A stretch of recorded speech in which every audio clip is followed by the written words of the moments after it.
হরে কৃষ্ণ। জয় শ্রী রাধে রাধে। তনুশ্রী ঠাকুর ঘরে আপনাদের সকলকে স্বাগত।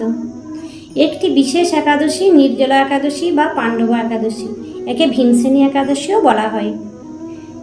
এই একাদশীর ব্রত মাহাত্ম্য সম্পর্কে কি লেখা আছে তা বলবো। আগামী 18 তারিখে এই একাদশীটি পড়েছি। আপনারা সকলে এই নির্জলা একাদশী ভক্তি সহকারে পালন করবেন। ব্রতকথা শ্রবণ না করলে কোনো ব্রতফল পাওয়া যায় না, তাই ব্রতকথাটি মনোযোগ সহকারে শুনুন। ব্রতকথা পাঠ করতে পারলে খুবই ভালো, পাঠ না করতে পারলে অন্তত শুনুন, এতেও ফল লাভ হয়। চলুন এই ব্রতকথাটি জেনে নেওয়া যাক। পাণ্ডবা বা নির্জলা একাদশী, জ্যৈষ্ঠ শুক্লপক্ষের এই নির্জলা একাদশী ব্রত সম্পর্কে ব্রহ্মবৈবর্ত পুরাণে শ্রী ভীমসেন ব্যাস সংবাদে বর্ণিত হয়েছে। মহারাজ যুধিষ্ঠির বললেন, হে জনার্দন, আমি অপরা একাদশীর সমস্ত মাহাত্ম্য শ্রবণ করলাম। এখন জ্যৈষ্ঠ শুক্লপক্ষের একাদশীর নাম ও মাহাত্ম্য কৃপাপূর্বক আমার কাছে বর্ণনা করুন। ভগবান শ্রীকৃষ্ণ বললেন, এই একাদশীর কথা মহর্ষি ব্যাসদেব বর্ণনা করবেন, কেননা তিনি সর্বশাস্ত্রের অর্থ ও তত্ত্ব পূর্ণরূপে জানেন। রাজা যুধিষ্ঠির ব্যাসদেবকে বললেন, হে মহর্ষি দ্বৈপায়ন, আমি মানুষের লৌকিক ধর্ম এবং জ্ঞান কাণ্ডের বিষয়ে অনেক শ্রবণ করেছি। আপনি যথাযথভাবে ভক্তি বিষয়িনী কিছু ধর্মকথা এখন আমায় বর্ণনা করুন। শ্রী ব্যাসদেব বললেন, হে মহারাজ, তুমি যেসব ধর্মকথা শুনেছ, এই কলিযুগের মানুষের পক্ষে সে সমস্ত পালন করা অত্যন্ত কঠিন, যা সুখে সামান্য খরচে অল্প কষ্টে সম্পাদন করা যায়, অথচ মহাফল প্রদান করে, এবং সমস্ত শাস্ত্রের সারস্বরূপ সেই ধর্মই কলিযুগে মানুষের পক্ষে করা শ্রেয়। সেই ধর্মকথাই এখন আপনার কাছে বলছি। উভয় পক্ষের একাদশী দিনে ভোজন না করে উপবাস ব্রত করবে। দ্বাদশী দিনে স্নান করে শুচি শুদ্ধ হয়ে নিত্যকৃত সমাপনের পর শ্রীকৃষ্ণের অর্চনা করবেন। এরপর ব্রাহ্মণদেরকে প্রসাদ ভোজন করাবেন। অশৌচাদিতেও এই ব্রত কখনো ত্যাগ করবেন না। যে সকল ব্যক্তি স্বর্গে যেতে চায়, তাদের সারা জীবন এই ব্রত পালন করা উচিত। পাপকর্মে রত ও ধর্মহীন ব্যক্তিরাও যদি এই একাদশীর দিনে ভোজন না করে, তবে তারা যমযাতনা থেকে রক্ষা পায়। শ্রী ব্যাসদেবের এসব কথা শুনে গদাধর ভীমসেন অশ্বত্থ পাতার মতো কাঁপতে কাঁপতে বলতে লাগলেন, হে মহাবুদ্ধি পিতামহ, মাতা কুন্তী, দ্রৌপদী, ভ্রাতা যুধিষ্ঠির, অর্জুন, নকুল ও সহদেব, এরা কেউ একাদশীর দিনে ভোজন করে না। আমাকেও অন্ন গ্রহণ করতে নিষেধ করে, কিন্তু দুঃসহ ক্ষুধা যন্ত্রণা সহ্য করতে না পেরে আমি উপবাস করতে পারি না। ভীমসেনের এরকম কথায় ব্যাসদেব বলতে লাগলেন, যদি স্বর্গাদি দিব্যধাম লাভে তোমার একান্ত ইচ্ছা থাকে, তবে উভয় পক্ষের একাদশীতে ভোজন করবে না। তদুত্তরে ভীমসেন বললেন, আমার নিবেদন এই যে, উপবাস তো দূরের কথা, দিনে একবার ভোজন করে থাকাও আমার পক্ষে অসম্ভব, কারণ আমার উদরে বৃক নামে অগ্নি রয়েছে। ভোজন না করলে কিছুতেই সে শান্ত হয় না। এই প্রতিটি একাদশী পালনে আমি একেবারে অপারগ।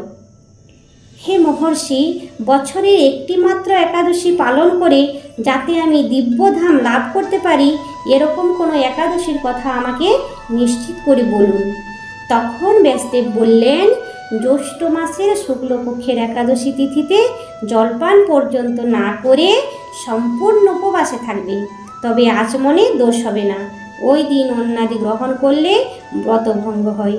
একাদশীর দিন সূর্যোদয় থেকে দ্বাদশীর দিন সূর্যাস্ত পর্যন্ত জলপান বর্জন করলে অনায়াসে 12টি একাদশীর ফল লাভ হয়। বছরের অন্যান্য একাদশী পালনে অজান্তে যদি কখনো ব্রতভঙ্গ হয়ে যায়, তাহলে এই একটি মাত্র একাদশী পালনে যে সব দোষ হয় সেগুলো সব দূর হয়ে যায়। দ্বাদশী দিনে ব্রহ্ম মুহূর্তে স্নানাদি কার্য সমাপ্ত করে শ্রীহরির পূজা করবেন। সদাচারী ব্রাহ্মণদের বস্ত্রাদি দান সহ ভোজন করিয়ে আত্মীয় স্বজনের সঙ্গে নিজে ভোজন করবেন। এরপর একাদশী ব্রত পালনে যে প্রকার পুণ্য সঞ্চিত হয়, এখন তা শ্রবণ করুন।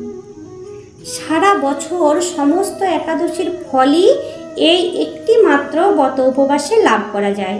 শঙ্খ চক্র গদা পদ্মধারী ভগবান শ্রীকৃষ্ণ আমাকে বলেছেন, বৈদিক ও লৌকিক সমস্ত ধর্ম পরিত্যাগ করে যারা আমার শরণাপন্ন হয়ে এই নির্জলা একাদশী ব্রত পালন করে তারা সর্বপাপ থেকে মুক্ত হয়।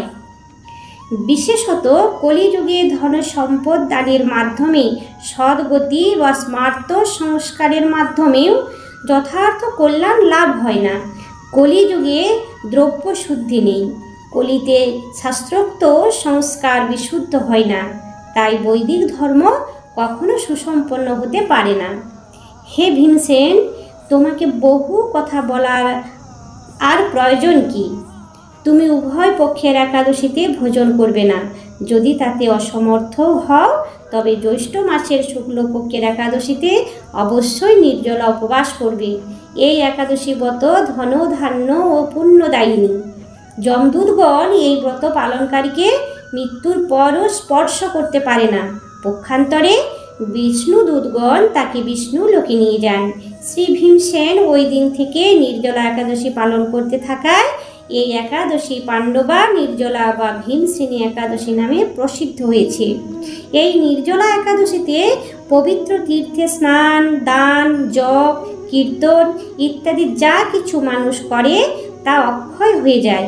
যে ব্যক্তি ভক্তি সহকারে এই একাদশী মাহাত্ম্য পাঠ বা শ্রবণ করেন তিনি বৈকুণ্ঠ ধাম প্রাপ্ত হন। এই হলো নির্জলা বা পাণ্ডব একাদশীর ব্রত মাহাত্ম্য। এই একাদশী পালনে সমস্ত পাপের ক্ষয় হয় ও এই বিশেষ তিথিতে করা সমস্ত পুণ্যকর্ম অক্ষয় হয়ে যায়। তাই ভক্তিমতী মায়েরা ও ভক্তবৃন্দরা আপনারা বাড়িতে এই একাদশী পালন করুন এবং বয়স্ক ও বাচ্চাদের এই একাদশী পালন করতে সাহায্য করুন। নির্জলা উপবাস না করতে পারলেও অনুকল্প খাওয়ার গ্রহণ করে এই একাদশী পালন করুন। ভগবানের নাম কীর্তন, দান, মালা জপ, শুভ চিন্তার মাধ্যমে এই দিনটি উদযাপন করুন। হরে কৃষ্ণ, রাধে রাধে।